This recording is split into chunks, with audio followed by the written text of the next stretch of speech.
1533 সালের 29 জুন কৃষ্ণ নাম করতে করতে তিনি প্রবেশ করেছিলেন উড়িষ্যার পুরীর মন্দিরে। এরপর কেউ আর তার দেখা পাননি। বাংলার প্রসিদ্ধ নবদ্বীপ ধামে পণ্ডিত জগন্নাথ মিশ্রের পত্নী মা শচীদেবীর গর্ভে শ্রী শ্রী চৈতন্যদেব জন্মগ্রহণ করেন। তিনি আনুমানিক 48 বছর ইহলোকে ছিলেন, কিন্তু তার এই মৃত্যু নিয়ে আছে বিভিন্ন মত। তাদের মতে তার মৃত্যু হয়নি, হয়েছিল তার অন্তর্ধান। সাম্প্রতিককালে বিভিন্ন গবেষক শ্রী মহাপ্রভুর মৃত্যু নিয়ে গবেষণা করেছেন। তাদের মত অনুযায়ী শ্রী চৈতন্যদেবের মৃত্যু কোনো স্বাভাবিক ঘটনা নয়, তার পেছনে আছে অনেক রহস্য।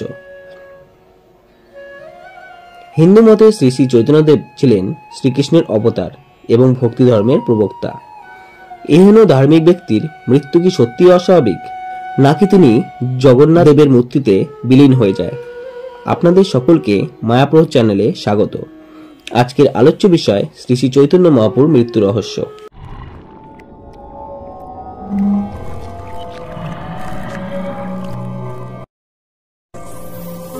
কেউ কেউ বলেন নগর সংকীর্তনে বেড়াতে গিয়ে পায়ে ইটের আঘাতে সেপটিক হয়ে তার মৃত্যু হয়, কিন্তু কারো মতে কাঠি পায়ে ঢুকে যাওয়ায় এবং তার কারণে সেপটিক হওয়ায় শ্রী শ্রী চৈতন্য মহাপ্রভুর মৃত্যু ঘটে। হয়তো শ্রীকৃষ্ণের সাথে মিল খোঁজার অভিপ্রায়ে এই রটনার প্রচেষ্টা। আসলে সকলে মেনে নিয়েছিলেন যে শ্রী চৈতন্যদেব পুরী নীলাচলে অন্তর্ধান করেন। কিছু ব্যক্তি এটাকে হত্যা বলে হট্টগোল শুরু করলেও বৈষ্ণব ধর্মের বৈষ্ণবগণ এটা মানতে নারাজ যে তাদের প্রাণপুরুষকে কেউ হত্যা করতে পারে। এরপর 2000 সালের 15 June archaeological survey of India পুরীর মন্দির থেকে দুটি নরকঙ্কাল উদ্ধার করেন। দুটি নরকঙ্কালের মধ্যে একটি দৈর্ঘ্য ছিল 6.5 ফুটের কাছাকাছি। এর থেকে কি আন্দাজ করা যায় যে একটি কঙ্কাল মহাপ্রভুর? কারণ যখন কঙ্কাল দুটিকে ফরেন্সিক ল্যাবে পাঠানো হয় সেগুলি অস্বাভাবিকভাবে উধাও হয়ে যায়। আরেকটি রহস্যজনক ঘটনা ঘটে তার আগে। 1995 সালে 17 এপ্রিল ডক্টর জয়দেব মুখোপাধ্যায় রহস্যজনকভাবে খুন হন, কারণ তিনি তার গ্রন্থ কাহা গেলে তোমা পাই এর মাধ্যমে প্রমাণ করতে চেয়েছিলেন কে বা কারা শ্রী শ্রী চৈতন্য মহাপ্রভুকে হত্যা করেছেন। শুধু তাই নয়, ডক্টর জয়দেব মুখোপাধ্যায়ের মাও বিনা চিকিৎসায় মারা যান। ডক্টর দীনেশচন্দ্র সেন তার চৈতন্য অ্যান্ড হিজ এজ গ্রন্থে বলেছেন, অন্যান্য দিনের মতো বেলা 3টের সময় গুন্ডিচা বাটির দরজা খোলা হয়নি। চৈতন্যের পার্শ্বচরগণ মন্দিরের গেটে ভিড় করে দাঁড়িয়েছিলেন। রাত্রি 8টায় পাণ্ডারা দরজা খুলে বলেন মহাপ্রভু স্বর্গে গমন করেছেন, তার দেহের কোনো চিহ্ন নেই। এটা একটা আশ্চর্যের বিষয়, বেলা 3টে থেকে রাত্রি 8টা অবধি পাণ্ডারা ভেতরে কি করছিলেন। আরেকটি মতামত আমরা পাই।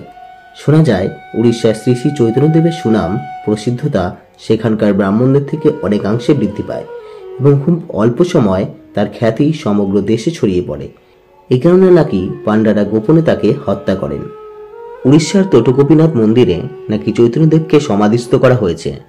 জনশ্রুতিতে জানা যায় একসময় নাকি তোটগোপীনাথ মন্দিরের দেওয়ালে মানুষ মাথা ঠুকত এই বিশ্বাস নিয়ে যে ওখানে চৈতন্যদেবের কঙ্কাল রাখা আছে। এছাড়াও প্রসিদ্ধ উড়িয়া পণ্ডিত সদাশিব রঘু শর্মা বিশ্বাস করতেন তোটগোপীনাথ মন্দিরের অন্তর্গত প্রাচীন মন্দিরের নিচে চৈতন্যদেবকে সমাধিস্থ করা হয়েছে। একই শ্রুতি আমরা পাই প্রত্যক্ষদর্শী বৈষ্ণব দাসের পুঁথি চৈতন্য চক্রা থেকে। সেখানে বর্ণিত আছে, রাত্রি 10 দণ্ডে চন্দন বিজয় যখন হলো তখন পড়িল প্রভুর অঙ্গ স্তব্ধ পছ আড়ে। 10 দণ্ড অর্থাৎ রাত্রি 11টায় তিনি গরুর স্তম্ভের কাছে চৈতন্যের মৃতদেহ পড়ে থাকতে দেখেছিলেন। ডক্টর জয়দেব মুখোপাধ্যায়ের লেখা গ্রন্থ কাহা গেলে তোমা পাই এর শেষে দেখা যায় প্রভুজি আনন্দকে চিঠি দিয়েছেন আর মাত্র 10 দিন। রাজমহেশ্বরী থেকে ফিরলেই সব প্রশ্নের জবাব পাওয়া যাবে।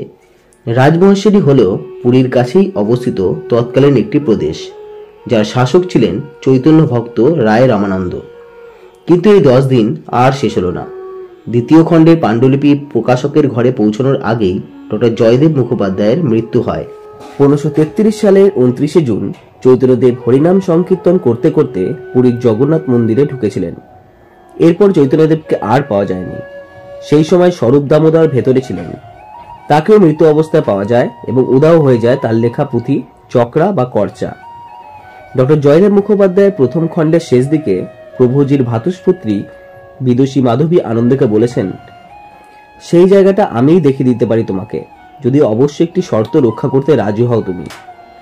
1976 সালের 5ই আগস্ট ডক্টর জয়দেব মুখোপাধ্যায়কে ডক্টর নিহারঞ্জন রায় চিঠিতে লিখেছেন, চৈতন্যদেবকে গুমখুন করা হয়েছিল পুরীতেই এবং চৈতন্যদেবের দেহের কোনো অবশেষের চিহ্নও রাখা হয়নি কোথাও, এবং তা হয়নি বলেই 3টে কিংবদন্তি প্রচারের প্রয়োজন হয়েছিল।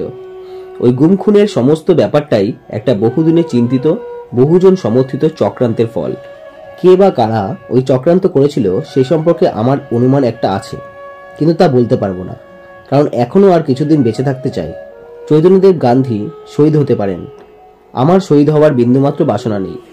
এছাড়া তুহিনবাবু তার লেখায় তৎকালীন সময়ের সামাজিক ও রাজনৈতিক প্রেক্ষাপট বিচার করে যুক্তি দিয়েছেন, সে সময়ের ধর্মভীরু হিন্দুদের পক্ষে খোদ মন্দির প্রাঙ্গণেই সচল জগন্নাথকে হত্যা করাটা বেশ অস্বাভাবিক।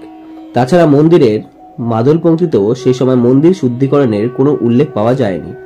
তবে রাখালদাস বন্দ্যোপাধ্যায়, ডক্টর নিহারঞ্জন রায়, ডক্টর জয়দেব মুখোপাধ্যায়, যুধিষ্ঠির জানা, দুর্গাদাস চট্টোপাধ্যায়ের মতো অসংখ্য গবেষক সরাসরি দাবি করে যে নীলাচলে চৈতন্যদেবকে নির্মমভাবে হত্যা করে তার মৃতদেহ গোপনে সমাধিস্থ করা হয়েছিল, যা এখনো খুঁজে পাওয়া যায়নি। আসলে প্রত্যক্ষ প্রমাণের অভাবে আজকে এই সমস্ত দাবিগুলোর সত্যতা বিচার করা প্রায় অসম্ভব। উক্ত ভিডিওটির সমস্ত কথা কিছু গ্রন্থাদি এবং 20 বছর আগে শারদীয় আজকাল পত্রিকায় প্রকাশিত আর্টিকেল, যার লেখক অবসরপ্রাপ্ত সাংবাদিক অরূপ বসুর থেকে নেওয়া হয়েছে। তাকে অশেষ কৃতজ্ঞতা জানাই, কারণ তিনি একমাত্র সাংবাদিক যিনি সে সময় প্রাণের ঝুঁকি নিয়ে পুরীতে গিয়ে ঘটনাটি কভার করেন। ভিডিওটি ভালো লাগলে লাইক এবং শেয়ার করুন।